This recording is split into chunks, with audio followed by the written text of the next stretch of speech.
I don't need to describe myself to anyone. I will never entertain the noise of the world. I live in my own world with my own rules. Yes, that's the life of Shauwn Mkhize.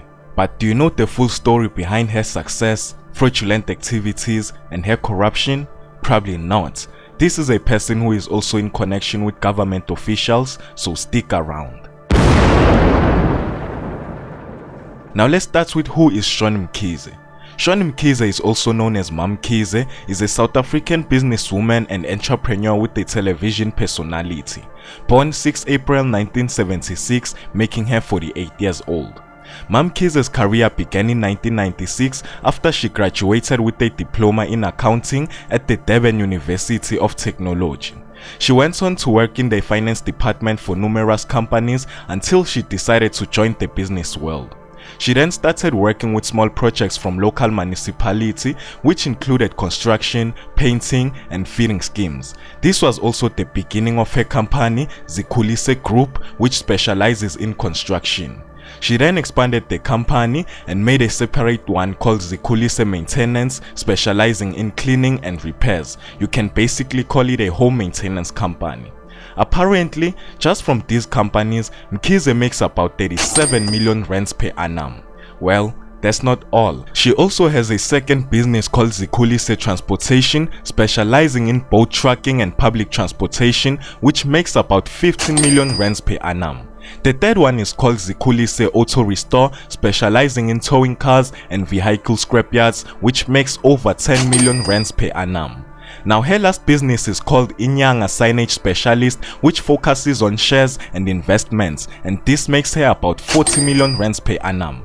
This same company owns a South African football club called Royal Eagle FC, and in October 2019 she was announced as the president of the football club, and from this football club alone it is said that she makes about 60 million rands per annum.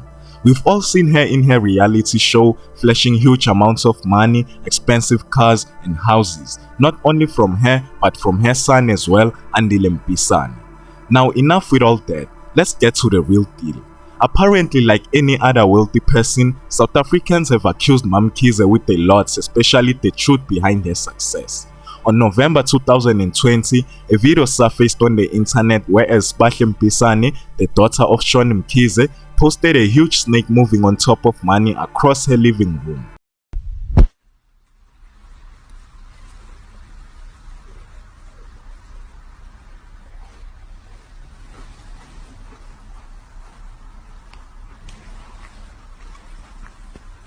And that's when people started accusing the family for using black magic in order to acquire their riches. Days later, Spahle came back with a post of the snake's real owner, stating that the snake did not belong to them. I guess rumors will always be rumors, right? Here's the real deal behind her success. Now Shauwn Mkhize is currently facing a fraud case. Here's what happened. On February 2024, Carte Blanche investigated Msunduzi Municipality multi-million rand sponsorship of Mkhize's football club. Shauwn Mkhize later filed court papers stating that the label convicted fraudsters was false and insisted her record was clean. The case against Carte Blanche were later withdrawn. Now here's the full story behind her case. This goes back to 2005 when she was convicted of fraud, and in 2012 was convicted of being a fraudster who ripped off the taxman by over 1.8 million rands and was disqualified from running a business. She has secured much of her wealth from multiple government tenders to build low-cost housing in Pretoria. Apparently the dockets happened to disappear and it was all forgotten about, until now. After an investigation by Carte Blanche brought it all up, Mkhize was interrogated but seemed to deny all of it, yet looks suspicious. Check this out. Case.